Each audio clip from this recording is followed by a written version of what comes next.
கர்த்தருடைய பரிசுத்த நாமத்திற்கு மகிமை உண்டாவதாக. நம்முடைய வெளியேறப்பெற்ற பிரணாம் குடும்பத்திலே வாழ்ந்து கொண்டிருக்கின்ற அன்பு சகோதர சகோதரிகளாகிய வெளியேறப்பெற்ற முத்துக்களே வைரங்களையும் தனிப்பட்ட நபர்களையும் குடும்பங்களையும் கர்த்தர் தாமே இந்த கால நேரத்திலே உங்களை அதிகமாக ஆசீர்வதிக்கின்றார்.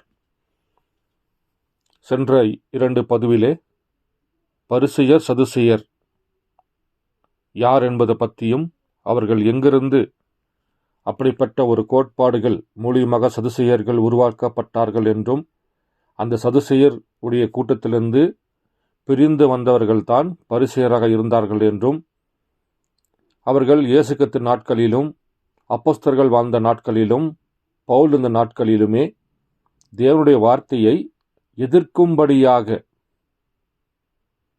ஜனங்களை கர்த்தருடைய வார்த்தைக்கு வராதபடியாக அல்லது ஜனங்கள் தேவனை காணாதபடியாக அவர்களை வழிமாறி செய்கிற ஒரு ஊழியமாகத்தான் இந்த சதுசேயருடைய ஊழியமும் பரிசேயருடைய சபை கோட்பாடுகளும் இருந்தது என்பதை பற்றி நாம் பார்த்தோம். அது மாத்திரமல்ல, இயேசு கிறிஸ்துவே இந்த சதுசேயர் பரிசேயரை பற்றி அந்த புளிச்ச மாவுக்கு நீங்கள் எச்சரிக்கையாக இருங்க, ஏனென்றால் அவர்கள் உங்களை பரலோக ராஜ்யத்துக்கு வராம தடை பண்ணுவாங்க. அப்படி என்று தான் இயேசு கிறிஸ்துவே இந்த பரிசேயரை பற்றியும் சதுசேயரை பற்றியும் நமக்கு ஒரு எச்சரிப்பாக அவர் நமக்காக சில வேத வார்த்தைகளை அவர் வேதாகமத்தில் தந்திருக்கின்றார். அதை நான் மறுபடியும் உங்களுக்கு வாசிக்கிறேன். மத்தேயு 23வது அதிகாரம் 13வது வசனம். மாயக்காரராகிய வேதபாரகரே பரிசேயரே உங்களுக்கு ஐயோ, மனுஷர் பிரவேசியாதபடி பரலோக ராஜ்யத்தை பூட்டி போடுகிறீர்கள். நீங்கள் அதில் பிரவேசிக்கிறதும் இல்லை, பிரவேசிக்க போகிறவர்களையும் பிரவேசிக்க விடுவதும் இல்லை. அப்போ இந்த பரிசேயர் சதுசேயர் போதனைகள் நீங்கள் பார்ப்பீர் என்றால், ஜனங்களை பரலோகத்துக்கு போகாதபடிக்கு தடை பண்ணுவதுதான். இவங்களும் போக மாட்டாங்க, போகிற ஜனங்களையும் விட மாட்டாங்க. அப்போ தேவன் இயேசு கிறிஸ்துவாக வெளிப்படுகின்ற பொழுது நித்திய ஜீவனை உடையவராக, நித்திய ஜீவனுக்கு வழிகாட்டுபவராக, நானே வழியும் சத்தியமும் ஜீவனாக இருக்கிறேன் என்று ஜனங்கள் மத்தியிலே எளிமையாக வார்த்தை மாமிசமாகி நடமாடக்கூடிய மனிதனாக, பேசக்கூடிய மனிதனாக, சாப்பிடக்கூடிய மனிதனாக, ஒருவர் தொடக்கூடிய மனிதனாக, ஒருவர் பார்க்கும்படியாக தேவன் எளிமையாக வந்திருக்கின்ற பொழுது, அந்த மெசியாவை, அந்த தேவனை, அந்த ரட்சிப்பை புறக்கணிக்கிற ஒரு சபையாகத்தான், ஒரு குழுக்களாகத்தான், ஒரு கோட்பாடுகளாகத்தான் யார் இருந்தார்கள்? பரிசேயரும் சதுசேயரும் இருந்தார்கள். இவர்களுடைய போதனைகள் மாம்சத்தில் வெளிப்பட்ட தேவனை காணாதபடிக்கு தடை பண்ணினது. அவர் பேசுகின்ற ஒவ்வொரு கர்த்தருடைய வார்த்தையும் விசுவாசிக்காதபடிக்கு ஜனங்களை இவர்களுடைய போதனைகள் அங்கே தடை பண்ணி கொண்டிருந்தது. அதனால் தான் இயேசு கிறிஸ்து இவர்களை பார்த்து, மாயக்காரராகிய வேதபாரகரே பரிசேயரே உங்களுக்கு ஐயோ, மனுஷர் பிரவேசியாதபடி பரலோக ராஜ்யத்தை பூட்டி போடுகிறீர்கள். நீங்கள் அதில் பிரவேசிக்கிறதும் இல்லை, பிரவேசிக்க போகிறவர்கள் பிரவேசிக்க விடுகிறதும் இல்லை என்று தான் இயேசு கிறிஸ்து ஒரு எச்சரிப்பாக நமக்கு ஒரு அறிவுரை சொல்லியிருக்கின்றார். இன்றைக்கு நாம் 7 சபை காலமாக கடந்து வந்து விட்டோம். இந்த பரிசேயர்கள் இன்றைக்கு எங்கே இருக்கிறார்கள்? இந்த சதுசேயர்கள் இன்றைக்கு எங்கே இருக்கிறார்கள் என்பதை நீங்கள் பார்ப்பீர் என்றால், எல்லோருமே சபை ஸ்தாபனத்துக்குள்ள இவர்களுடைய ஆவி ஒளிந்து கொண்டிருக்கின்றது. எப்படி பரிசேயர்களை ரபி ரபி என்று கூப்பிடுவதற்கும், குருக்கள் என்று கூப்பிடுவதற்கும், பிதா என்று கூப்பிடுவதற்கும், போதகர் என்று கூப்பிடுவதற்கும் ஜனங்களை அவர்களை இப்படியாக கூப்பிட வேண்டும் என்று சந்தை வழிகளிலும் வந்தனங்களிலும் விருந்துகளிலே முதன்மையான இடத்திலும் ரபி ரபி என்று கூப்பிடும்படியாக, வணங்கும்படியாக இவர்கள் எப்படியாக ஒரு கள்ள உபதேசங்களை திரிந்து கொண்டிருந்தார்களோ, அதே போல சபை காலத்தில் வருகின்ற பொழுதும் இவர்கள் உடைய ஆவி அதே போல சபை ஸ்தாபனத்துக்குள்ள புகுந்து விட்டது. எந்த சபையிலாவது ஒருத்தரை பாஸ்டர் என்றும் போதகர் என்றும் குருக்கள் என்றும் ஃபாதர் என்றும் அழைக்காமல் இருக்கிறார்களா? பாருங்கள், என் டைம் சர்ச் வரைக்குமே இன்னைக்கு என் டைம் சர்ச்சில் எல்லாருமே பாஸ்டர் பாஸ்டர் பாஸ்டர் சொல்லி கொண்டிருக்கின்றார்கள். பாருங்கள், அதே பரிசேயரோட ஆவி சபைக்குள்ள வந்துவிட்டது. ஸ்தாபனத்துக்குள்ள இருந்த ஆவி இன்றைக்கு என் டைம் சர்ச்சுக்குள்ளேயும் வந்துவிட்டது. அப்படி என்றால் இன்றைக்கு பாருங்கள், தேவனை காணாதபடிக்கு இந்த பரிசேயர் சதுசேயரோட ஆவிகள் மறுபடியுமாக இந்த 7 சபை காலமாக சபைக்குள்ள புகுந்து ஜனங்களை வார்த்தைக்கு வராதபடிக்கு, பரலோகத்தின் பொக்கிஷங்களை காணாதபடிக்கு, இன்றைக்கு வெளிப்பட்ட மெசியாவை காணாதபடிக்கு இவர்கள் போதனைகள், சபையுடைய கோட்பாடுகள் ஜனங்களை மாம்சத்தில் வெளிப்பட்ட மெசியாவை காணாதபடிக்கு இன்றைக்கும் செய்துவிட்டது. அப்போ இயேசு கிறிஸ்து போலவே பவுல் நமக்கு ஒரு எச்சரிப்பு தருகின்றார். பாருங்கள், அவரும் ஏனென்றால் பரிசுத்த ஆவியானவர் பவுலுக்குள் வாசம் செய்து,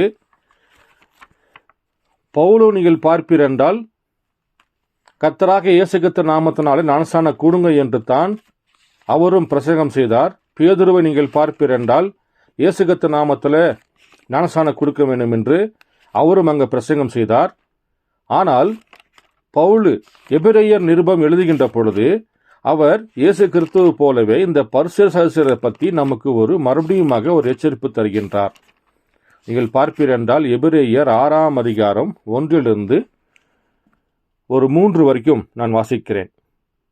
ஆகையால் கிறிஸ்துவை பற்றிய சொல்லிய மூல உபதேச வசனங்களை நாம் விட்டுட்டு செத்த கிரியைகளுக்கு நீங்களாகும் மனம் திரும்புதல், தேவன் பேரில் வைக்கும் விசுவாசம், ஞானஸ்நானம் கொடுத்து உபதேசம், ஞானஸ்நானக்கடுத்த உபதேசம், கைகளை வைக்குதல், மரித்தோரின் உயிர்த்தெழுதல், நித்திய நியாயத்தீர்ப்பு என்பவைகளாகிய அஸ்திபாரத்தை மறுபடியும் போடாமல் பூரணனாகும்படி கடந்து போவோமாக.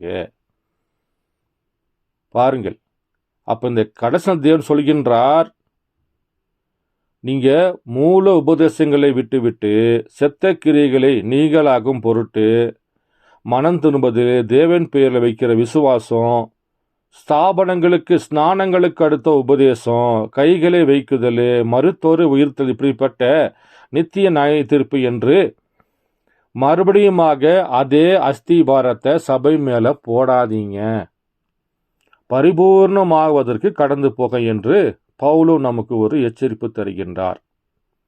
அப்ப இந்த சபை ஸ்தாபனங்களை வழி நடத்துகிற ஆவி யாருடைய ஆவியாக இருக்கிறது? பரிசேயர் சதுசேயருடைய ஆவியாக இருக்கிறது. கொஞ்சம் மாத்திரம் தேவனுடைய வார்த்தையை வைத்துக்கொண்டு மற்றது எல்லாத்துமே தன்னுடைய உபதேசத்தின் மூலியமாகவும், சடங்காட்சத்தின் மூலியமாகவும், பாரம்பரியத்தின் மூலியமாகவும், மனித ஞானத்தின் மூலியமாகவும் ஒரு 10 பேர் சேர்ந்து தன்னுடைய சபைக்கென்று ஏற்படுத்தி கொண்ட ஒரு கோட்பாடுகள் மூலியமாகத்தான் இவர்கள் சபை நடத்துகிறார்கள். அதே பரிசேயர் சதுசேயர் ஆவி இன்றைய நாட்களிலே என்டைம் சர்ச் வரைக்கும் இருக்கிறது. அது எப்படி இருக்கிறது என்பதை பற்றி நான் உங்களுக்கு வெளியேற பெற்ற 3வது வேதாகமத்திலிருந்து அநேக செய்தியிலிருந்து நான் எடுத்து உங்களுக்கு வாசித்து காண்பிக்கிறேன்.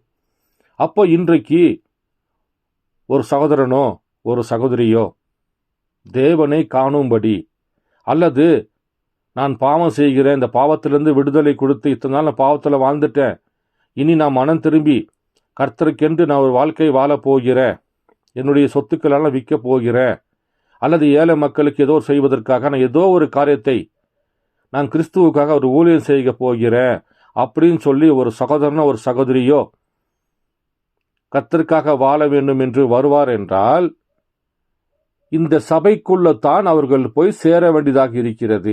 அப்படி போகின்ற பொழுது ஆசிகாரன் என்ன பண்றான்? ஃபாதர் என்று அழைத்து கொள்ளும்படி, சிலை வழிபாடு செய்யும்படி, பிதா குமாரன் பசுதா என்று திருத்தூத்திர ஞானஸ்நான பெறும் என்று அவன் கூப்பிடுவான். சிஎஸ்எத்தில் போனா பாருங்கள், எங்களுடைய சபை கோட்பாடுகள் ஞானஸ்நானம் இப்படிதான் என்று இவர்களும் கூப்பிடுவார்கள்.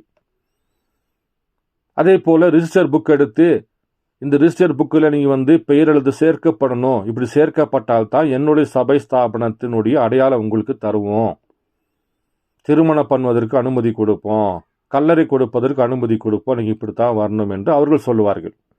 அதே என் டைம் சர்ச்சுக்கு போனாலுமே நீங்கள் கர்த்தராக இயேசு கிறிஸ்து நாமத்தில் ஞானஸ்நானம் பெற்றுக்கணும், ராபோஜனத்தை எடுக்கணும், சபைக்கு வரணும், இப்படித்தான் வழிநடத்த வேண்டும் என்று எங்களுடைய ரிஜிஸ்டர் புத்தகம் இருக்கிறது, அதிலே உங்களுடைய பெயர் சேர்க்கப்படணும், நீங்கள் இப்படியெல்லாம் பண்ணாதான் எங்கள் சபையில் நீங்கள் சேர முடியும் என்று இவர்களும் பரிசேயரை போலவே தனக்கென்று ஒரு சபை ஸ்தாபன கோட்பாடுக்குள்ள ஒரு மனிதனை பெயர் சேர்க்குவதன் மூலியமாக சபையில் சேர்க்கப்பட்டு கொண்டிருக்கின்றார்கள்.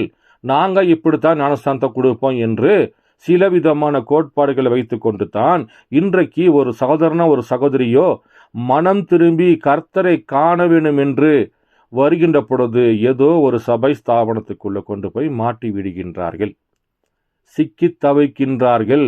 அந்த சபை அவர்களுக்கு தேவனுடைய வார்த்தையை போதிக்காதபடிக்கு அவர்களுடைய உபதேசங்கள், அவருடைய சபை கோட்பாடுகள் தான் இவர்களுக்கு வார்த்தைகளை முன்வைக்கிறது.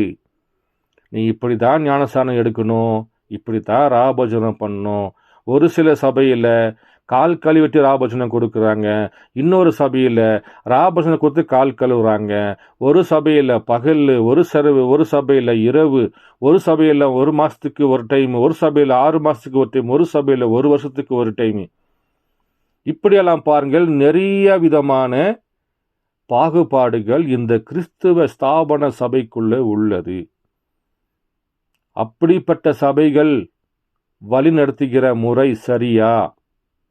பவுல் சொன்னாரே, இந்த அஸ்திபாரத்தை நீங்க மறுபடியும் போடாதீங்க, இந்த பரிசுத்தரை போல அஸ்திபாரத்தை நீங்க போடாதீங்க அப்படி என்று வேத வார்த்தை போதிக்கின்ற பொழுது நாம் என்ன செய்ய வேண்டும்? பரிபூர்ணம் அடைய வேண்டும். பரிபூர்ணம் அடைந்தால்தான் ஒருவன் நித்திய ஜீவனை பெற்றுக்கொள்ள முடியும். அப்படி என்றால் இந்த சபைகள் கொடுக்கிற ஞானஸ்தானத்தை பற்றி செய்தியிலே உரைக்கப்பட்ட 3வது வேதாகமத்திலே அவர் என்ன சொல்லியிருக்கிறார் என்பதை பற்றி நான் உங்களுக்கு கொஞ்சம் வாசிக்கிறேன். எபிரேயர் புஸ்தகம் 5வது அதிகாரம் மற்றும் 6வது அதிகாரம். வருடம் நீங்கள் பார்ப்பிருந்தால் 1957வது வருடம் செப்டம்பர் மாதம் 8ஆம் தேதியிலே காலையில் கொடுக்கப்பட்ட இந்த செய்தியில 113வது பேரா முதல் நான் கொஞ்சம் வாசிக்கிறேன். இன்றைக்கு இந்த பரிசேயர் உபதேசங்கள் எப்படியாக 7 சபை காலமாக லவோதிக்கா சபை வரைக்கும், அதாவது என் டைம் சர்ச் வரைக்கும் எப்படியாக கடந்து வந்தது, அந்த ஆவிகள் எப்படி ஒரு மனிதனுக்குள்ள புகுந்து தேவனை காணும்படி, தேவனை விசுவாசிக்கும்படி இருக்கிற ஒரு சகோதர சகோதரிகளை எப்படி வஞ்சித்து போடுகிறது, அவர்களை தேவனை காணாதபடிக்கு, இன்றைக்கு மாம்சத்தில் வெளிப்பட்ட மெசியாவை காணாதபடிக்கு அவர்களை எப்படி இந்த ஆவிகள் இந்த ஜனங்களை வழி நடத்துகிறது என்பதை பற்றி நான் கொஞ்சம் வாசிக்கிறேன். அதாவது இன்னைக்கு சபைக்கு போய் சேர்ந்துடுறாங்க, சேர்ந்த உடனே ஞானசாந்தத்தை பெறுறாங்க, கை குலுக்குறாங்க, இதெல்லாம் ஒரு விஷயம் இல்லை என்று பாருங்கள் 3வது வேதாகமும் நமக்கு உரைக்கிறது. அதாவது கரங்களை குலுக்குவதனாலவோ இல்லையா சபையில் சேர்ந்து கொள்வதனாலோ இல்லையா பின்பக்கமாக முன்பக்கமாக ஞானஸ்நானம் பண்ணிப்பிடுகிறதுனாலோ இல்லையா அல்லது பிதா குமாரன் பரிசுத்த ஆவியின் நாமத்தினாலே அல்லது இயேசு கிறிஸ்துவின் நாமத்தினாலோ அல்லது சாரோனின் ரோஜா என்ற நாமத்தினாலோ அல்லது பள்ளத்தாக்கின் லீலி விடிவெளி நட்சத்திரம் என்ற நாமத்தினாலோ நீங்கள் விரும்புகிற வேறெந்த காரியத்தினாலாவதோ அதற்கும் இதனோடு எந்த சம்பந்தமும் கிடையாது.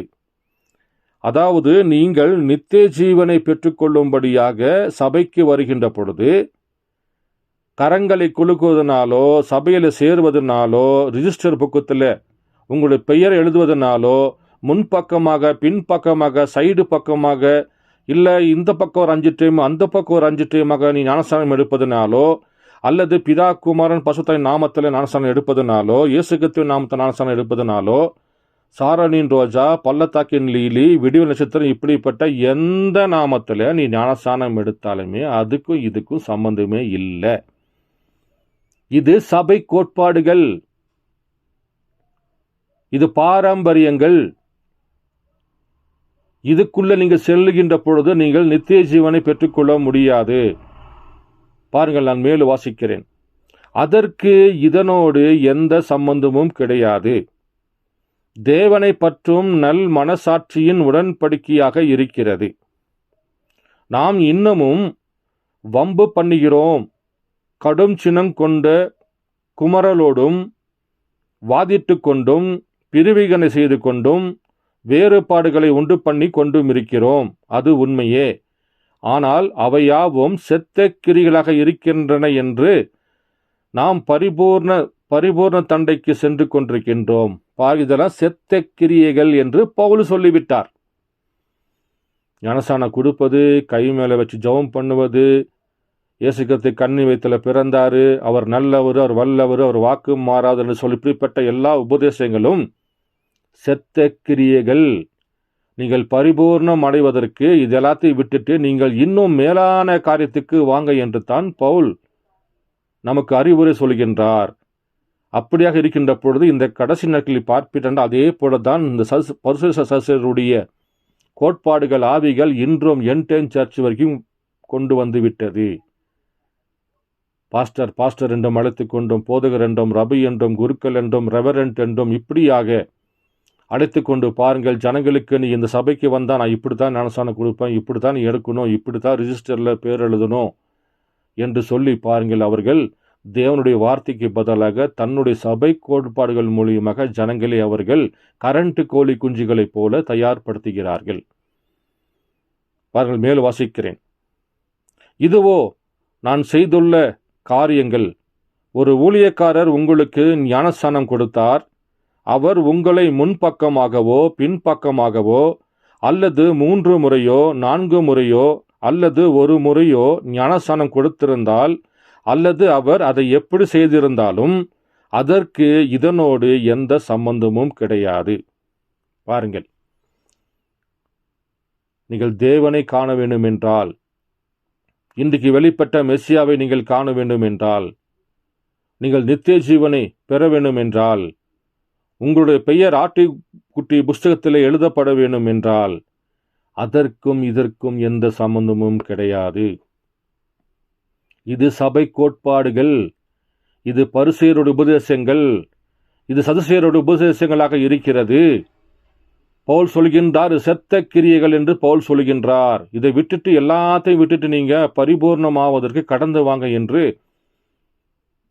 இயேசு கிறிஸ்துவை போலவே பவுலும் நமக்கு ஒரு எச்சரிப்பு தருகின்றார். இயேசு சொல்கின்றார், வேதபாரகரே, பரிசேயரே, உங்களுக்கு ஐயோ, ஜனங்கள் பிரவேசிக்காதபடிக்கு பரலோகத்தின் கதவை பூட்டி போடுறீங்க. நீங்களும் அது பிரவேசிப்பதில்லை. பிரவேசிக்கிற ஜனங்களையும் விசுவாசிகளையும் அதில் செல்வதற்கு நீங்களும் வழிவிடுவதில்லை, அனுமதிப்பதில்லை. அவர்களை தவறான வழியிலே நீங்கள் வழிநடத்துகிறீர்கள் என்று இயேசு சொன்னது போலவே இன்றைக்கும் சபை ஸ்தாபனங்கள் இந்த பரிசேயர் சதுசரோட ஆவியை பெற்றுக்கொண்டு ஜனங்களை வஞ்சித்து கொண்டு சபை கோட்பாடுக்குள்ள ஜனங்களை வழிநடத்துகின்ற பொழுது அவர்களுக்கு நித்திய ஜீவனை பெறுகிற வழி இந்த வழி அல்ல. இதற்கும் நித்திய ஜீவனுக்கும் எந்த சம்பந்தமும் கிடையாது. பாருங்கள், நான் மேலும் வாசிக்கிறேன். அவர் உங்களை பின்பக்கமாகவோ முன்பக்கமாகவோ அல்லது 3 முறையோ 4 முறையோ அல்லது 1 முறையோ ஞானஸ்நானம் கொடுத்திருந்தால், அல்லது அவர் அதை எப்படி செய்திருந்தாலும் அதற்கு இதனோடு எந்த சம்பந்தமும் கிடையாது. நீங்கள் எப்படியும் அந்த சபைக்கு நிரூபிக்கும்படியாக அந்த சபையின் ஐக்கியத்திற்குள்ளாக ஞானஸ்நானம் பண்ணப்பட்டிருக்கிறீர்கள். நீங்கள் மரணம், அடக்கம், கிறிஸ்துவின் உயிர்த்தெழுதலை விசுவாசிக்கிறீர்கள். வியாதஸ்தரை சுகப்படுத்தும்படியாக கைகளை வைக்குதல், அது அற்புதம்தான். ஆனால் அவையாவும் மாம்ச பிரகாரமாக உள்ளது. பாருங்கள், அது எல்லாமே மாம்ச பிரகாரமாக உள்ளது. நீ சபைக்கு போகலாம், ஞானஸ்நானம் பெறலாம், கை மேலே வைக்கலாம், சுகமல்த்த கொடுக்கலாம், இப்படியெல்லாம் செய்யலாம். அதெல்லாம் மாம்ச பிரகாரமாக உள்ளது. நீங்கள் ஜீவித்து கொண்டிருப்பது எவ்வளவு நிச்சயமோ அவ்வளவு நிச்சயமாக அந்த சரீரமானது மீண்டும் மரித்து போய்விடும். பாருங்க, நீ சபைக்கு போயிருந்தாலும், ஞானஸ்நானத்தை பெற்றுக்கொண்டிருந்தாலும், ராபோஷத்தை பெற்றுக்கொண்டிருந்தாலும் அந்த சரீரம் மரணத்துக்கு போய்விடும். சபை கோட்பாடுகள், சபை உடைய வழிமுறைகள் உங்களை நித்திய ஜீவனுக்கு வழி நடத்தாது. உங்கள் ஆவி, ஆத்மா, சரீரம் முழுவதும் கர்த்தரால் சுத்தமாக்கப்பட்டிருக்க வேண்டும். சபை ஸ்தாபன கோட்பாடுகளை விட்டு தனித்திருக்கும்படி கர்த்தர் உங்களை வெளியே அழைத்திருந்து அவரே உங்களுக்கு மெய்ப்பராக, அவரே உங்களுக்கு போதகராக, நீங்கள் தேவனாலே போதிக்கப்பட்டிருப்பீர் என்ற வார்த்தை உங்கள் வாழ்க்கையிலே நிறைவேறியிருக்க வேண்டும். நீங்கள் தேவனாலே போதிக்கப்படுகிற பிள்ளையாக இருக்க வேண்டும். சபை ஸ்தாபனங்கள் போதிக்கிற பிள்ளைகளாக இருக்கக்கூடாது. பாருங்கள், அப்போ இன்றைக்கு ஒருவன் கிறிஸ்தவனாக வேண்டும் என்றால் சபைக்கு கூட்டிகிட்டு போய் ஒவ்வொரு சபையில் ஒவ்வொரு விதமாக ஞானசாந்தத்தை கொடுத்து ரிஜிஸ்டர் புக்கத்தில் பேர் எழுதி வைத்து, நீ இப்படி ராபோஜனம் பண்ணு, அப்படி பண்ணு, கையை இப்படி கழுவு, காலை இப்படி கழுவு என்று இந்த பரிசு சதுசரை போலவே இந்த கடைசி நாட்களில் ஜனங்கள் நவீன பரிசெயர், நவீன சதுசேர் மூலியமாக சபைக்குள்ள மாட்டிக்கொண்டார்கள். பாருங்கள், சொல்கின்றார், நீங்கள் ஜீவித்துக் கொண்டிருப்பது எவ்வளவு நிச்சயமோ அவ்வளவு நிச்சயமாக அந்த சரீரமானது மீண்டும் மரித்து போய்விடும். அது மீண்டும் மரித்து போகும். இப்பொழுது நாம் இந்த எல்லா காரியங்களையும் ஒரு பக்கமாய் தள்ளிவிட்டு பூரணமாகும்படி கடந்து போவோமாக. இதெல்லாத்தையும் விட்டுடுங்க, பூரணமாவதற்கு கடந்து போங்க. நீங்க நீதிமானாக்கப்படணும், பசுத்தமாக்கப்படணும், அக்னி ஞானசாந்தத்தை நீங்கள் பெற்றுக்கொள்ளணும். அப்போதுதான் நீங்கள் நித்திய ஜீவனை பெற முடியும் என்று வேதம் போதிக்கிறது. பாருங்கள், இந்த கடைசி நாட்களில் பரிசுத்த ஆவிகள் எப்படி புகுந்து ஜனங்களை சைலண்டாக பாருங்கள் எப்படி கொன்று போட்டு கொண்டிருக்கிறது பாருங்கள். ஸ்லோ பாய்சனாக பாருங்கள், சபைக்குள்ள போதனைகள் வந்துவிட்டது. ஆனால் அந்த சபையோரோ அந்த போதகரோ நான் கர்த்தருக்கென்று உத்தமமான வாழ்க்கை வாழ வேண்டும் என்று, ஒரு நீதிமானாக வாழ வேண்டும் என்று எவ்வளோ கஷ்டப்பட்டு, எவ்வளோ துன்பப்பட்டு, ஒரு விசுவாசியாகட்டும், ஒரு சபை போதகராகட்டும், எவ்வளோ கர்த்தருக்காக விட்டு கொடுத்து, அதை கர்த்தருக்காக பாடுகள் பட்டு சபை நடத்தி கொண்டு இருக்கலாம். ஆனால் ஒரு பிரயோஜனம் இல்லை என்று வேதம் போதிக்கிறது. அப்படி என்றால் நீங்கள் எங்கே இருக்கின்றீர்கள்? பரிசேயர் சதுசேயருடைய அதே ஆவிகள் உங்களை வழிநடத்தி கொண்டு வருகிறது.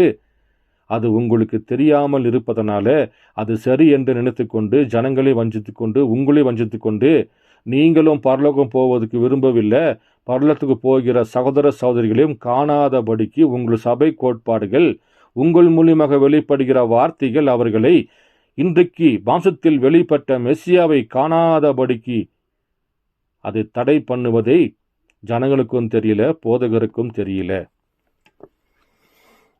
பாருங்கள், இப்படிப்பட்ட ஒரு காரியம் இந்த சபைகளிலே நடந்து கொண்டிருக்கிறது என்பதை பற்றி நீங்கள் பாருங்கள். சில பேர் சொல்லுவாங்க, பதர் நான் சபைக்கு வருவதற்கு முன்பாக குடித்திருந்தேன், பயங்கரமான ரவுடியாக இருந்தேன், அதெல்லாத்தையும் விட்டுட்டு சபைக்கு வந்துட்டேன், நான் நித்திய ஜீவனை பெற்றுருவேன், நான் பரலோகம் போயிடுவேன். அன்பு சகோதரனே, இல்லவே இல்லை. பாருங்கள், கர்த்தர் உங்களை முன்குறித்திருக்க வேண்டும். வானம் பூமி சகலத்தையும் படைப்பதற்கு முன்பாக கர்த்தர் உங்கள் சிந்தையிலே தன்னுடைய பாகமாக அவர் உங்களை பெயர் சொல்லி அழைத்திருக்க வேண்டும். உங்களை முன்குறித்திருந்தால் மாத்திரம்தான் நீங்கள் பிறக்கின்ற பொழுது செம்மறியாடாக இருக்க வேண்டும். அப்பொழுதுதான் நீங்கள் நித்திய ஜீவனை பிறக்க முடியும், நித்திய ஜீவனாக வாழ முடியும், நித்திய ஜீவனுக்கென்று தேவன் ஆயத்தப்படுத்த முடியும். உங்கள் ஆவி, ஆத்மா, சரீரம் முழுவதும் கர்த்தரால் சுத்தமாக்கப்பட்டிருக்க வேண்டும். மனம் திரும்பி சபைக்கு போவதனாலே, ஞானஸ்நானம் பெறுவதனாலேயோ எந்த வழியும் இல்லை. அதையும் நான் கொஞ்சம் வாசிக்கிறேன். அதே செய்தி தான் 68வது பேராவை நான் கொஞ்சம் வாசிக்கிறேன். இது உங்களுக்கு மிகவும் பிரயோஜனமாக இருக்கும். இன்றைக்கு சபை ஸ்தாபனங்கள் எப்படியாக பரிசேயருடைய ஆவியினாலும் சதுசேயருடைய ஆவியினாலும் இயேசு கிறிஸ்து வெளிப்படுகின்ற பொழுது முதலாம் வருகையில் மாசத்தில் வெளிப்பட்ட இயேசு கிறிஸ்துவோட வார்த்தைகளையும் இயேசு கிறிஸ்து எப்படி எதிர்த்து நின்றுச்சோ, அதே போல இரண்டாம் வருகையில வெளிப்படுகின்ற மெசியாவையும் காணாதபடிக்கு ஜனங்களுக்கு வார்த்தைக்கும் எதிர்த்து நிற்கிற ஆவியாகத்தான் இன்றைக்கு சபை ஸ்தாபன போதகர்கள் நின்று கொண்டிருக்கின்றார்கள். அவர்கள் பரிசுத்த ஆவியை பெற்றுக்கொண்டு இருப்பதனால் அவர்களுக்கே தெரியாமல் நின்று கொண்டிருக்கின்றார்கள். பாருங்கள், நான் மேலும் வாசிக்கிறேன். சபை பிரமாணங்களை உடையவர்களே, உங்களை பரிபூர்ணப்படுத்துகிற எந்த ஒரு காரியத்தையும் நீங்கள் உடையவராக இல்லாத இருக்கும்போது நீங்கள் எப்படி உங்களை பூரணப்படுத்திக் கொள்ள முடியும்? பாருங்கள், சபை பிரமாணங்களை உடையவர்களே, இதேதான் பரிசேயரும் சதுசேயர் உயிர்த்தெழுதல் இல்ல, பரிசேயரோ உயிர்த்தெழுதல் உண்டு. சதுசேயரோ தூதன் இல்ல, பரிசேயரோ தூதன் உண்டு. சதுசேயரோ தூதர்கள் இல்லை, பரிசேயரோ தூதர்கள் உண்டு என்று இப்படிப்பட்ட ஒரு கோட்பாடுக்குள்ள வைத்துக்கொண்டு கர்த்தருடைய வார்த்தைக்கு பதிலாக தன்னுடைய சபைகள் மூலியமாக, தன்னுடைய மனித ஞானத்தின் மூலியமாக அநேக விதமான கோட்பாடுகளை சேர்த்து கொண்டார்கள் சபைக்குள்ளே. அதே போலதான் இன்றைக்கும் சபை பிரமாணங்களை உடையவர்களே, மத்தேயு 23ஆம் அதிகாரம் வாசித்து காமித்தேன். ஒருவரும் உங்களை போதகர் என்றும் அழைக்காதிருப்பீர்களாக, ஒருவரும் உங்களை ரபி என்றும் அழைப்பாதிருப்பார்களாக, ஒருவர் உங்களை குருக்கள் என்றும் அழைப்பாதிருப்பார்களாக, ஒருவர் உங்களை பிதா என்று அழைக்கப்படாதிருப்பார்களாக என்று தானே வேதம் போதிக்கிறது. அப்படி என்றால் இந்த வார்த்தைக்கு ஏன் எந்த சபையும் கீழ்ப்படிய முடியவில்லை? தீர்க்கதரிசி என்று பிரண்ணாமை தீர்க்கதரிசி என்று ஏற்றுக்கொண்ட என்டம் சர்ச் போதகரும் ஏன் தன்னை பாஸ்டர் என்று ஏன் அழைத்துக் கொள்கின்றார்? இந்த வேத வார்த்தை அவர்கள் கண்களில் படப்பட அவர்களுக்கு தெரியாதா? மத்தேயு 23 சொல்லியிருக்கிறதே, ஒருவனையும் போதகர் என்று அழைக்க வேண்டாம் என்று சொல்லியிருக்கிறதே என்று தெரியாதா அவர்களுக்கு?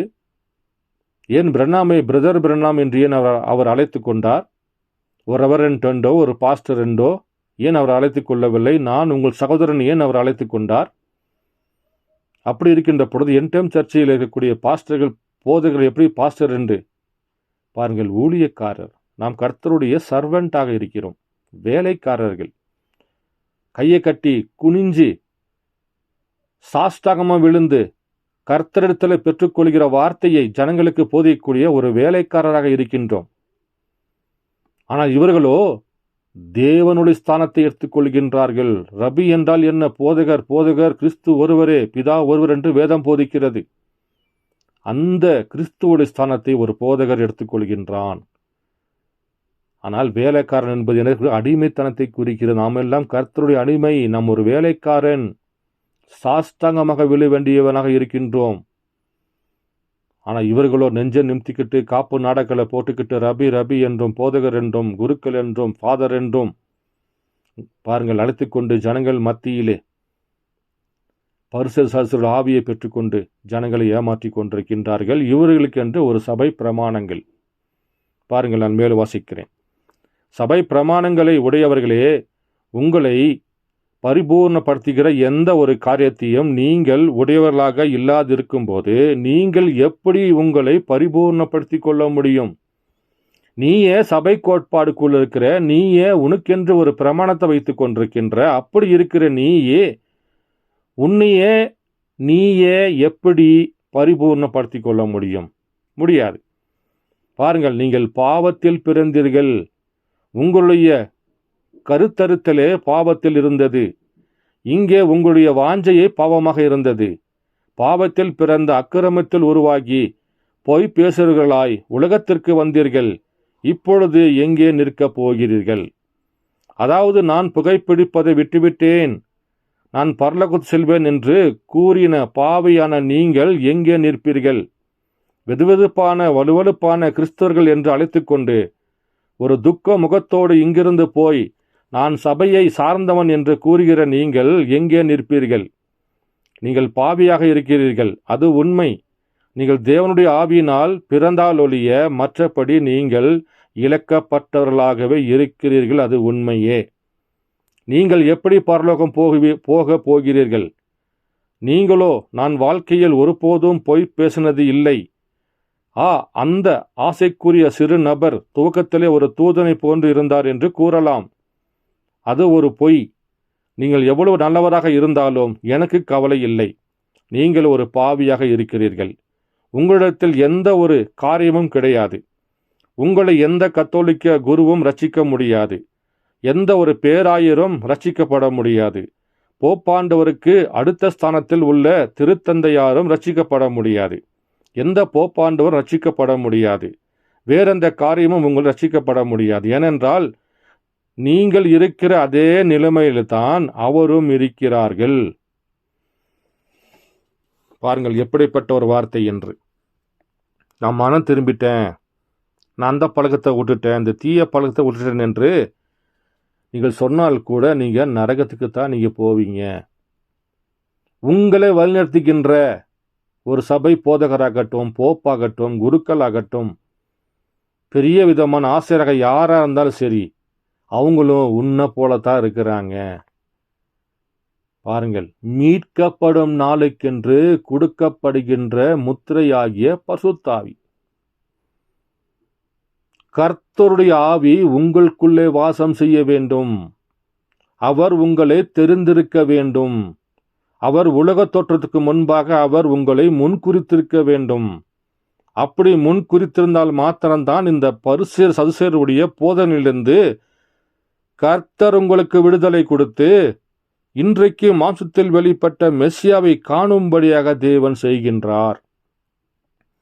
முதல் வருகிலே வருகின்ற பொழுது 12 அப்போஸ்தலர்கள் நின்று கொண்டிருந்தார்கள். தேவன் 12 அப்போஸ்தலர்களை பார்த்து, இந்த ஜனங்கள் என்னை யார் என்று சொல்கிறார் என்று தேவன் கேட்டார். ஒரு சிலர் போதகர் என்றும், ஒரு சிலர் எரோமியா தீர்க்கதரிசி ஒருவர் என்றும், இன்னொரு சிலர் எரோமியாவில் ஒருவர் என்றும் சொல்லிக் கொண்டிருந்தார்கள்.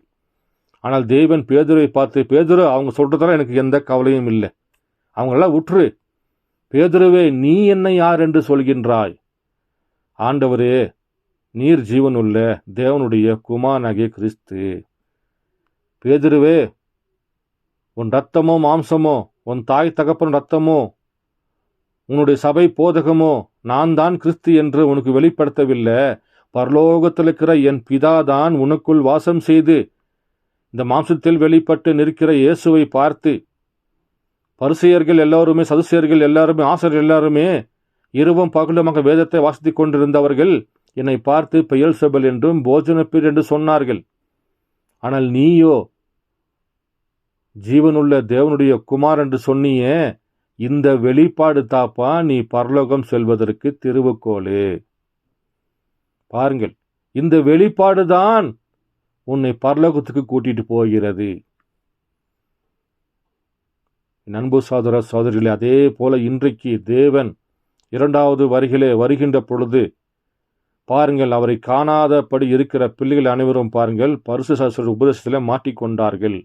ஆனால் கர்த்தராலே முன்குறிக்கப்பட்ட பிள்ளைகள் மாத்திரமே இன்றைக்கு வெளிப்பட்ட மெஸ்ஸியாவை காணும்படி பரிசுத்தாவி அவருக்குள் வாசம் செய்து இன்றைக்கு மாம்சத்தில் வெளிப்பட்ட மெஸ்ஸியா யார் என்பதை காண வைக்கின்றார். பரிசுத்தாவி என்பது அது தேவனுடைய ஆவி. அந்த ஆவி உங்களுக்குள் வாசம் செய்கிற பொழுது நீங்கள் தேவனைப் போலவே இருக்க வேண்டும். கண்கள் மாற்றப்பட வேண்டும், பேச்சுகள் மாற்றப்பட வேண்டும், நடக்கைகள் மாற்றப்பட வேண்டும், இருதயம் மாற்றப்பட வேண்டும். சபை ஸ்தாபனத்தை விட்டு எல்லாத்தையும் விட்டுட்டு நீங்கள் வார்த்தைக்குத்தான் வர வேண்டும். தேவன் பூமிக்கு வருகின்ற பொழுது பரிசேயர் எங்க சபைக்குத்தான் வருவான் என்று நினைத்து பார்த்தான். பரிசேயர்களோ எங்க சபைக்கு வர நினைத்து பார்த்து கொண்டிருந்தான். தேவன் எந்த சபை ஸ்தாபனத்துக்குள்ள வரவில்லை, தேவன் வார்த்தையாகத்தான் வந்தார். அதே போல் நீங்கள் தேவனுடைய பாகமாக வித்தாக இருப்பீர் என்றால் நீங்களும் எங்கே வர வேண்டும்? கர்த்தருடைய வார்த்தைக்குத்தான் வர வேண்டும். அதனால்தான் அவர் சபை ஸ்தாபனத்தின் கதவை தட்டினார். லவோதிகா சபையின் கதவை தேவன் தட்டினார். நாம் அடுத்த பதிவில் பார்ப்போம். கர்த்தர் உங்களோடு இருப்பாராக.